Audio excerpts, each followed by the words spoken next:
ICC ప్రపంచ cup టీ20లో India Pakistan అంటే మనకి చాలా జ్ఞాపకాలు గుర్తుకొస్తాయి. అందులో మనం పై చేయి సాధించాము చాలా మ్యాచ్‌లలో. ఒక 2022 మినహాయిస్తే.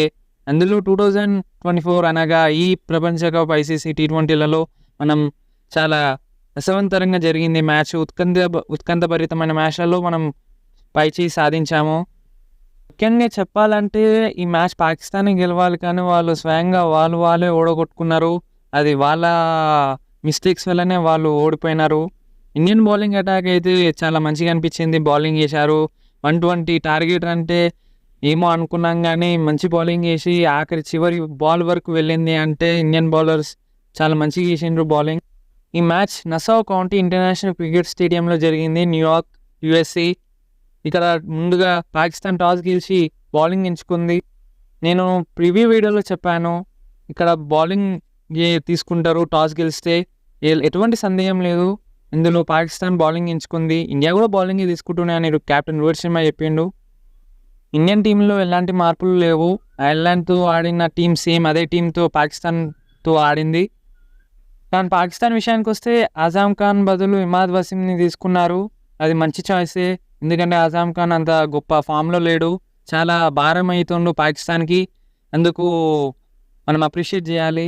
ఇమాద్ వసీంని ఎంచుకున్నారు, కానీ అతనికి ఫిట్నెస్ ప్రాబ్లం అని వార్తలు వచ్చినాయి. కానీ ఏమో ఆయనని అవన్నీ పక్కకు పెట్టి తీసుకున్నారు. పెద్ద గ్యాంబుల్ అది. నేను ప్రివ్యూలో చెప్పాను, సూచనలు 50-40% ఉంది టాస్ వేసే ముందు. అప్పుడు ఆ సమయంలో అదే జరిగింది, కానీ దానివల్ల ఎటువంటి నష్టం కలగలే మ్యాచ్కి. ఎందుకంటే 20 ఓవర్ల మ్యాచ్ సాఫీగా సుజావుగా సాగింది. ఇండియన్ బ్యాటింగ్ విషయానికి వస్తే విరాట్ కోహ్లీ, రోహిత్ శర్మ ఫస్ట్ ఓవర్లో ఒక 6తో మొదలు పెట్టాడు. చాలా అద్భుతంగా అనిపించింది. ఫైన్ లెగ్ మీద డీప్ ఎక్స్ట్రా ఫైన్ లెగ్ మీద బాగా కొట్టిండు, అది మంచిగా అనిపించింది. షాహిన్ ఆఫ్రిది బౌలింగ్లో మంచి గ్లాన్స్తో మంచి టైమింగ్తో కొట్టాడు. నెక్స్ట్ ఓవర్లో విరాట్ కోహ్లీ చక్కని కవర్ డ్రైవ్తో మంచి 4 జోన్ కొట్టి అదే ఓవర్లో వెనుదిరిగాడు విరాట్ కోహ్లీ. అన్ఫార్చునేట్ వికెట్ అది. రిస్క్ తీసుకోవాలి. ఇక నా రిస్క్ తీసుకునే ప్రయత్నంలో పాయింట్కి క్యాచ్ వచ్చింది. అది అంత చెప్పుకోదగ్గ బాల్ ఏం కాదు, కానీ అది కొట్టే బాలే, కానీ అది ఆగొచ్చినట్టు అనిపించింది చూస్తే. సరే, ఏది అవుతుంది అప్పుడప్పుడు. ఇక విరాట్ కోహ్లీ అంతా ఏమనలేము. నెక్స్ట్ రిషబ్ పంత్ వచ్చాడు. ఇక మనకి తెలిసిందే కదా, బాగా ఆడిండు రిషబ్ పంత్. చాలా ఎక్స్ ఫ్యాక్టర్ అతనే అయిపోయాడు. అసలు నేను సూర్యకుమార్ యాదవ్ని ఎక్స్ ఫ్యాక్టర్గా పరిగణనలోకి తీసుకున్నాను గత ప్రివ్యూ వీడియోలో, కానీ రిషబ్ పంత్ బాగా ఆడిండు. చాలా అగ్రెసివ్గా మంచిగా ఆడిండు. రోహిత్ శర్మ కూడా సెట్ అవుతున్న తరుణంలో పెద్ద వికెట్ పడ్డది. ఆ ప్రయత్నంలో మళ్ళీ అదే షార్ప్ రైట్ నుంచి క్యాచ్ అవుట్ అయిపోయాడు. ఆ బాల్ ఆగొచ్చినట్టు అనిపించింది. అది సరిగ్గా బాల్ మంచిగా వస్తే అది డైరెక్ట్ 6 అయిపోతుండే. సరే, అది రోహిత్ శర్మ మనం గత ప్రపంచ కప్లో చూసాం 50 ఓవర్స్లో మంచిగా అగ్రెసివ్ స్టార్ట్స్ మనకు లభించాయి ఇండియా తరపున. అలాగే ఐర్లాండ్ మీద కూడా ఒక మంచి 50 కొట్టాడు. అలాగే ఈ స్టేడియంలోనే అది 50 వచ్చింది. అట్లనే కంటిన్యూ చేసే తరుణంలో అవుట్ అయ్యాడు.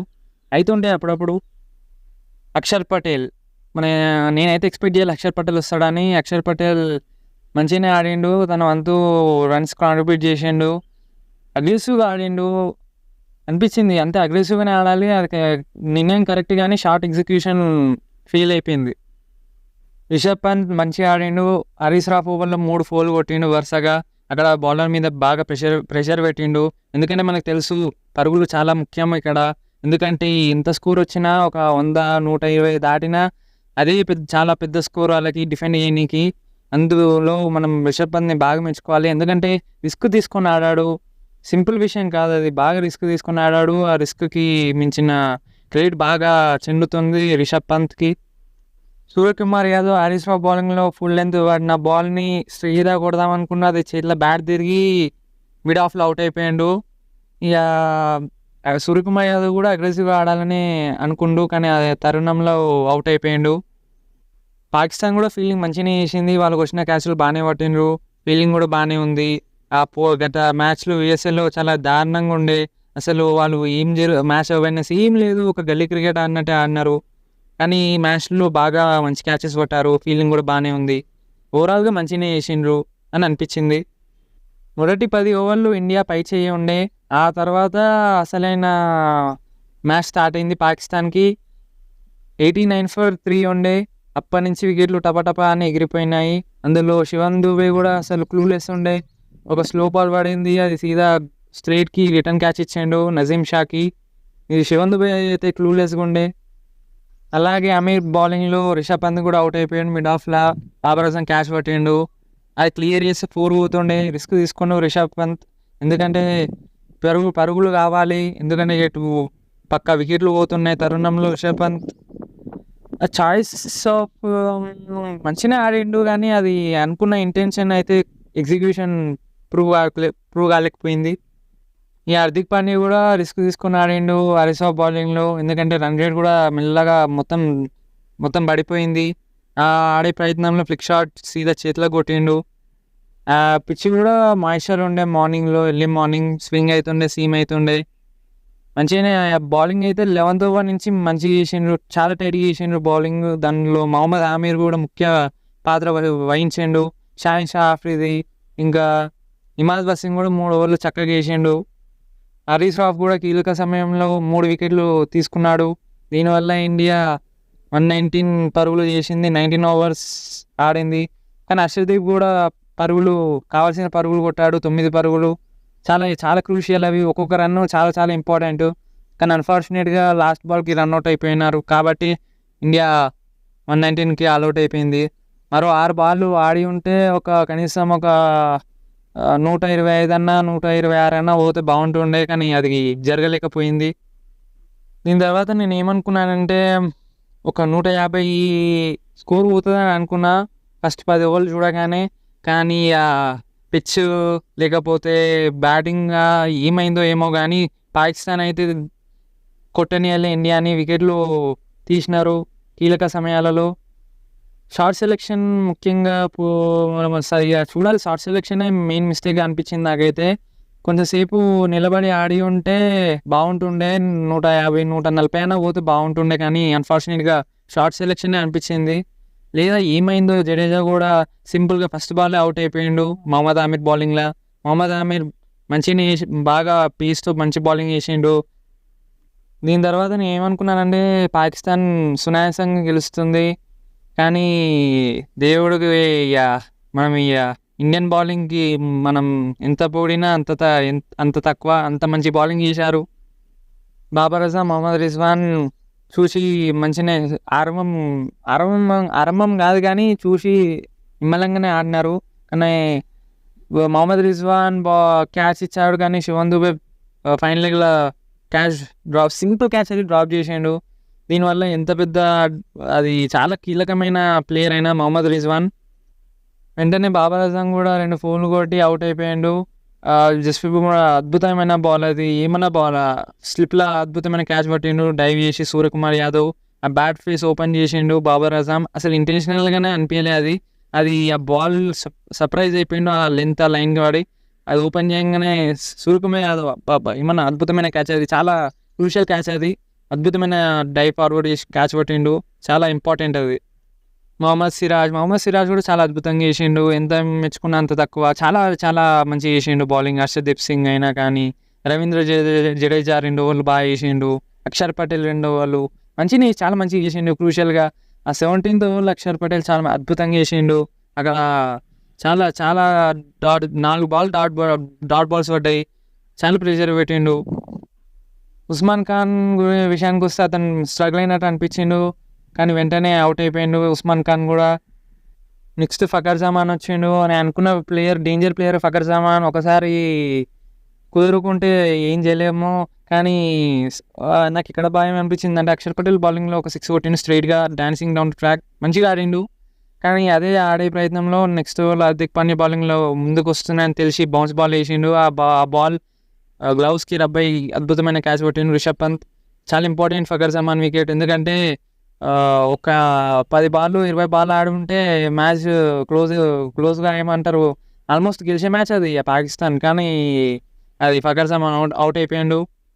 దీనితో ఇమాద్ వసీం, షాదాబ్ ఖాన్ ఇద్దరు ఆడే ప్రయత్నం చేసినా కానీ స్ట్రైక్ రొటేట్ చేయలేకపోయినారు. చాలా అద్భుతమైన బౌలింగ్ చేసిండ్రు. మొహమ్మద్ సిరాజ్, జడేజా ఎంత పొగిడినా అంత తక్కువ. బూమ్రా, అక్షర్ పటేల్, జడేజా చాలా టైట్ బౌలింగ్ అంటే చాలా టైట్ బౌలింగ్ చేసిండ్రు. ఫీల్డింగ్ కూడా బాగానే చేసిండ్రు. ఎక్సలెంట్ మంచిగా చేసిండ్రు ఫీల్డింగ్. క్యాచెస్ కూడా పట్టిండ్రు, చాలా క్రూషియల్ క్యాచెస్.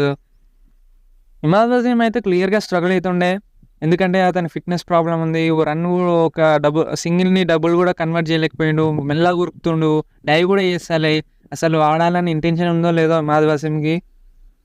షాదాబ్ ఖాన్ కూడా బౌన్స్ బాల్ అవుట్ అయిపోయిండు హార్దిక్ పాండ్యా బౌలింగ్లో. అక్కడనే మ్యాచ్ సమాప్తం. ఎందుకంటే ఏం లేదు, ఇఫ్తిఖార్ అహ్మద్ వచ్చిండు. ఎందుకంటే మనకు తెలుసు ఇఫ్తిఖార్ అహ్మద్ కూడా అంత ఏం ఆడాడు. మిడిల్ ఆర్డర్ పూర్ ఉంది పాకిస్తాన్ది, కానీ ఇండియన్ బౌలింగ్ చాలా చక్కగా చేసింది బౌలింగ్. ముఖ్యంగా చెప్పాల్సిన విషయం ఏంటిదంటే ఫుల్ టాస్ కూడా కొట్టలేకపోయాడు ఇఫ్తిఖార్ అహ్మద్. అది యూఎస్ఏ బౌలింగ్లో కూడా ఫుల్ టాస్ కొట్టలేకపోయాడు, ఇక్కడ కూడా కొట్టలేకపోయాడు. అంటే టీంలో ఎందుకున్నాడో ఏమో ఇఫ్తిఖార్ అహ్మద్. ఫుల్ టాస్ బాల్ని కొట్టలేకపోయాడు. 6 పోతుండే, అది బుమ్రా బౌలింగ్ ఫాస్ట్ బాల్, అది కాలవ మీద పడ్డది, అది అవుట్ అయిపోయింది ఆ బాల్కి. నో బాల్లో కూడా ఫుల్ టాస్ కొట్టలేకపోయాడు. మొహమ్మద్ సిరాజ్ బౌలింగ్లో ఇఫ్తిఖార్ అహ్మద్ చాలా ప్రెషర్ పడ్డది ఇమాద్ వసీం ఇఫ్తిఖార్ అహ్మద్ మీద. ఆ ప్రయత్నంలో ఇఫ్తిఖార్ అహ్మద్ ఫుల్ టాస్ బాల్ని కూడా కన్వర్ట్ చేయలేదు, డిపాజిట్ చేయలేదు స్టాండ్స్లో. దాని బదులు అవుట్ అయిపోయాడు. ఇక నెక్స్ట్ హర్షదీప్ బౌలింగ్లో ఇమాద్ వసీం కూడా అవుట్ అయిపోయాడు. షాహిన్ షా, ఆఫ్రిది, నసీం షా. అప్పటికే లేట్ అయిపోయింది. 19th ఓవర్ బూమ్రా చాలా అద్భుతంగా చేసిండు. ఎక్సలెంట్ బౌలింగ్ అది బూమ్రా నుంచి. చాలా ప్రెషర్ సిచ్యువేషన్లో బూమ్రా మించిన బౌలర్ ఎవరు లేరు ఇప్పుడైతే ప్రస్తుతం ఇండియన్ టీంలో, మరి ప్రపంచంలో కూడా ఎవరు లేరు బూమ్రా జోలికి వస్తే. లాస్ట్ ఓవర్లో 6 balls 18 runs విన్ ఉండే. అందులో చెప్పాను కదా ఇమాద్ వసీం అవుట్ అయిపోయాడు. దీంతో టైలెండర్స్ అనలేం, కానీ షాహిన్ షా ఆఫ్రిది టైలెండర్ కాదు, కానీ నసీం షా కూడా టైలెండర్ కాదు. ఎందుకంటే ఆఫ్ఘనిస్తాన్ మీద 2 మ్యాచెస్ గెలిపించిండు లాస్ట్ ఓవర్లో, అది కూడా ఫజల్ ఫరూక్ మీద 6లు కొట్టి. కానీ తక్కువ అంచనా వేయదు ఎప్పుడు ఎవరు, ఎందుకంటే హర్షదీప్ కూడా బాగా మెచ్చుకోవాలి. కానీ నసీం షా లాస్ట్ ఒక 4th 5th బాల్ బౌండరీ కొట్టాడు. ఎప్పటికీ జరగాల్సిన డ్యామేజ్ జరిగిపోయింది. లాస్ట్కి వచ్చి కొట్టినా ఇంక లాభం లేకపోయింది. లాస్ట్ బాల్ అయితే యాకర్ వేసిండు. మ్యాచ్ సమాప్తం, ఇండియా గెలిచింది. చాలా అంటే చాలా ఉత్కంఠభరితంగా జరిగింది మ్యాచ్. అసలు పాకిస్తానే గెలవాలి, కానీ అసలు చెప్పడం మర్చిపోయినా, మొహమ్మద్ రిజ్వాన్ 44 బాల్ ఆడి 31 పరుగులు కొట్టిండు. చాలా అంటే చాలా ఘోరంగా స్ట్రగుల్ అయ్యిండు, రొటేట్ చేయలేకపోయిండు మొహమ్మద్ రిజ్వాన్. ఏం చెప్తాం. మొహమ్మద్ రిజ్వాన్ లాస్ట్ వరకు ఉండాల్సిన ప్లేయర్. బూమ్రా బౌలింగ్లో అవుట్ అయ్యిండు. ఏమంటారు క్రాస్ బ్యాటరీ షాట్ ఆడిండు. ఫస్ట్ బాల్ సీదా మెల్ల చేసిండు బాల్. బూమ్రా పేస్ చేంజ్అప్ చేసిండు. ఆ బాల్ రీడ్ చేయలేకపోయిండు, అవుట్ అయిపోయిండు. పాపం మొహమ్మద్ రిజ్వాన్. అసలు క్యాచ్ డ్రాప్ చేసి మంచి పని అనిపించింది. శివమ్ దూబే లేకపోతే ఏం జరుగుతున్నాయేమో, కానీ క్యాచ్ డ్రాప్ అంత ఏమీ జరగలేదు. దానివల్ల డ్యామేజ్. దీనివల్ల 25 డాట్లు వచ్చినాయి. 25 డాట్లు ఆడిండు మొహమ్మద్ రిజ్వాన్ దాదాపు. మొహమ్మద్ రిజ్వాన్ చాలా క్రూషియల్ వికెట్ అది. అక్కడనే మ్యాచ్ రూపురేఖలే మారిపోయినాయి. 47 balls 47 runs ఉండే. అప్పుడు అక్కడి నుంచి మొత్తం ఇండియాకి ఫేవర్గా అయిపోయింది మ్యాచ్. ముఖ్యంగా ఏం చెప్పాలనుకుంటున్నా అంటే పాకిస్తాన్కి బ్యాటింగ్ కండిషన్స్ కాదు, కానీ ఓకే మంచిగానే ఉంది, ఆడొచ్చు. కానీ వాళ్ళు మొత్తం ఓవర్ కాంప్లికేట్ చేసిండ్రు వాళ్ళ బ్యాటింగ్కి. అసలు ప్లాన్ వేసుకొని వచ్చిండ్రో లేదో అన్నట్టే అనిపించింది. ముఖ్యంగా స్ట్రైక్ రొటేట్ ఎవరు చేయలేకపోయిండ్రు. స్ట్రగుల్ అవుతున్నారు. అసలు బ్యాట్ బాల్ మీదనే టచ్ అవుతలే. చాలా స్ట్రగుల్ అయినారు. ఫీల్డర్స్ కూడా రోహిత్ శర్మ చాలా అద్భుతమైన క్యాప్టెన్సీ చేసిండు. ఫీల్డర్స్ని correct tight fielding, aggressive fielding పెట్టిండు. చాలా మెచ్చుకోవాలి. రోహిత్ శర్మ ఎంత మెచ్చుకున్నా చాలా తక్కువనే అతనికి. మొత్తం పాకిస్తాన్ ఎంటైర్ బ్యాటింగ్ మొత్తం దానివల్ల బ్యాటింగ్ ఫెయిల్యూరే మొత్తానికి. ముఖ్యంగా మొహమ్మద్ రిజ్వాన్ని బ్లేమ్ చేయాలి. ఎందుకంటే మ్యాచ్ అసలు బూమ్రా బౌలింగ్ నెగోషియేట్ చేసుకుంటే అయిపోతుండే. అతని బౌలింగ్లోనే ఆ షాట్ ఆడే ప్రయత్నంలో అవుట్ అయిపోయిండు. దానితో మ్యాచ్ రూపురేఖలా మారిపోయింది. మ్యాన్ ఆఫ్ ద మ్యాచ్ విషయానికి వస్తే బూమ్రా తగినవాడే. బూమ్రా చాలా అద్భుతంగా చేసిండు. ఐర్లాండ్ మ్యాచ్లో కూడా మ్యాన్ ఆఫ్ ద మ్యాచ్ వచ్చింది. ఈ మ్యాచ్లో కూడా మ్యాన్ ఆఫ్ ద మ్యాచ్ వచ్చింది. చాలా అంటే చాలా క్రూషియల్ మన ఇండియాకి గెలవాలంటే కప్పు. బూమ్రా సింపుల్గా మంచిగా చేస్తున్నాడు, మంచి రిథంలా కనబడుతుండు, మంచి ఫిట్నెస్ కనబడుతుంది. ఇదే చాలా ఇంపార్టెంట్ ఇండియాకి. ముఖ్యంగా మిగతా బౌలర్స్ హార్దిక్ పాండ్యా చాలా అద్భుతంగా చేసిండు. చాలా బ్యాట్స్‌మెన్‌ని చేసిండు కూడా. చాలా సింపుల్‌గా ఔట్ చేసినట్టు అనిపించింది కానీ చాలా కష్టపడ్డాడు దీనికి హార్దిక్ పాండ్యా. ఆర్‌షదీప్ సింగ్ కూడా బాగా చేసిండు. రవీంద్ర జడేజా, అక్షర్ పటేల్ చాలా అంటే చాలా మంచిగా బౌలింగ్ చేశారు. 120 రన్స్‌ని డిఫెండ్ చేసిండంటే చిన్న విషయం కాదు. అది కూడా పాకిస్తాన్ మీద. వాళ్ళు ఎప్పుడు ఆడతారో ఏమో తెలవదు. మనం చూసాం ఫస్ట్ ఇన్నింగ్స్‌లో 119 చీప్‌గా ఆల్ ఔట్ చేసింది ఇండియాని. ఇంకొక 20, 30 రన్‌లు వస్తాయని అనుకున్నా కానీ అంతలోపు పాకిస్తాన్ బౌలర్లు రెచ్చిపోయారు ఆ బౌలింగ్ పిచ్ మీద. వాళ్ళ కండిషన్స్ అనుకూలంగానే ఉండే. ఎందుకంటే బౌలింగ్ కూడా వాళ్ళే గెలిచిండ్రు టాస్. కానీ ఇండియాని ఎంత మెచ్చుకున్నా అంత తక్కువనే. వాళ్ళు 120 బాల్స్ 120 రన్స్ టు విన్ అనే రేషియో ఉన్నా కూడా వాళ్ళు డిఫెండ్ చేసినంటే చాలా పెద్ద విషయం ఇండియన్ టీమ్‌కి. ఇక పాకిస్తాన్ విషయానికి వస్తే కష్టం. వాళ్ళు సూపర్ 8 పోవాలంటే కెనడా మీద గెలవాలి, ఐర్లాండ్ మీద గెలవాలి. నెట్ రన్ రేట్ కూడా మంచిగా ఉండాలి. అది నెట్ రన్ రేట్ అసలు వాళ్ళు పట్టించుకోరు. నెట్ రన్ రేట్ అంటే కూడా తెలుసో తెలవదో. ఇక అయిపోయింది. వాళ్ళు అవుట్ ఆఫ్ డేట్ క్రికెట్ ఆడుతున్నారు. వాళ్ళు ఎక్స్‌పైరీ ఎప్పుడో అయిపోయింది. ఆ క్రికెట్ ఇప్పుడు ఆడితే దానివల్ల ఏం లాభం పాకిస్తాన్‌కి? చాలా అంటే చాలా పూర్ క్యాప్టెన్సీ విషయానికి అసలు క్యాప్టెన్సీ ఎవరు చేసినట్టు అనిపిస్తుందంటే నాకు గ్యారీ క్రిస్టనే చెప్పినట్టుండు. ఫీల్ సెట్ అవన్నీ అతనే ఎవ్రీ ఓవర్‌కి వచ్చి ఏమంటారు వాటర్ బాయ్‌తోని చెప్పించి అవి ఫీల్ సెట్ చేయడము అదే అనిపిస్తుంది. సడన్‌గా యూఎస్ఏ మ్యాచ్‌లో ఆ ఫీల్డ్ ప్లేస్‌మెంట్ చూసి దీనికి దానికి జమీన్‌కి ఆస్మాన్ ఫరక్ ఉంది. దీనికి ముఖ్య కారణం గ్యారీ క్రిస్టనే ఆ ఫీల్డ్ సెట్ చేసింది. బౌలర్‌ని ఎవరెవరిని ఏపియాలి అనేది మొత్తం బాబర్ అజామ్‌కి చెప్పి చేపించినట్టు నాకైతే అర్థమవుతుంది. ఇక తెలిసినంత వరకు ఇక వాళ్ళు లాహోర్ ఎయిర్‌పోర్ట్‌కి క్వాలిఫై అయిపోయినట్టు వాళ్ళు ఇంటికి వెళ్ళాలి ఆళ్ళు. ఇక కష్టం పాకిస్తాన్ గెలవాలంటే గెలవాలంటే కూడా కష్టమే. కెనడా మీద లేకపోతే ఇంకా ఐర్లాండ్ కూడా ఉంది. ఆళ్ళు ఏదన్నా జరిగితే అద్భుతమే జరగాలి. ఆళ్ళు గెలవరు. నాది unless and until miracle happens. జలకి కుదరత్ కా నిజాం అంటారు కదా! దాన్ని పట్టుకొని పోవాలి. దాన్ని బట్టి వాళ్ళకి నాకు తెలిసి క్వాలిఫై అయిపోయినారు పాకిస్తాన్ ఎయిర్‌పోర్ట్‌కి. లాహోర్ ఎయిర్‌పోర్ట్ వెళ్ళే ప్రయత్నాలు జరగాలి వాళ్ళకి. జరుగుతున్నాయి కూడా. పాకిస్తాన్ చాలా డిసప్పాయింటింగ్ క్యాంపెయిన్ ఇది. 2 మ్యాచ్‌లు ఓడిపోయింది. యూఎస్ఏ మీద కూడా ఓడిపోయింది. అయిపోయింది వాళ్ళ పరిస్థితి. చాలా ఘోరంగా ఉంది. వాళ్ళ బ్యాటింగ్ విషయానికి వస్తే బౌలింగ్ నేను చెప్పాను కదా ప్రివ్యూలో చెప్పాను. వాళ్ళ బౌలింగ్ బాగానే ఉంది. కానీ బ్యాటింగ్ విషయానికి వస్తేనే చాలా అసలు వీళ్ళేనా అన్నట్టు అనిపించింది. అసలు పాకిస్తాన్ అంటే ఇదేనా అసలు అవుట్ ఆఫ్ అసలు ఆ బ్యాటింగ్ ఈ జమానాకి వర్తిస్తలే. మంచిగా లేదు వాళ్ళ బ్యాటింగ్. ఇదే ముఖ్య కారణం. మరొక వీడియోలో మళ్ళీ కలుద్దాం. Tata, bye bye.